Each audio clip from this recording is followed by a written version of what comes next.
हे विलक्षण दृश्य कोकणातील कुठल्या समुद्रकिनाऱ्यावर बघायला मिळेल तुम्हाला माहिती आहे का?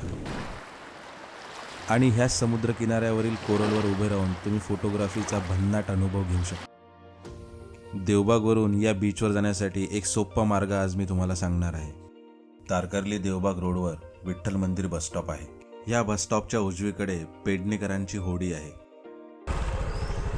कर्ली नदी पार करण्यासाठी पेडणेकरांच्या होडीत आपली बाईक चढवली। बोट बुक करण्यासाठीचे डिटेल्स तुम्हाला डिस्क्रिप्शनमध्ये मिळतील। बोटीने अवघ्या 10 मिनिटात आपण कर्ली बंदर येथे येऊन पोहोचतो। कर्ली बंदरवरून हा समुद्रकिनारा फक्त 15 मिनिटं अंतरावर आहे। अतिशय स्वच्छ आणि सिल्वर सँड असलेला हा कोकणातील सर्वात सुंदर बीच आहे। महाराष्ट्र सरकारने ब्ल्यू फ्लॅग अवॉर्डसाठी नामांकन दिलं ते ह्या समुद्रकिनाऱ्याचं। या समुद्र किनाऱ्यावर काळा खडकांच्या रांगेत आपल्याला हा निसर्गाचा अलौकिक चमत्कार बघायला मिळतो।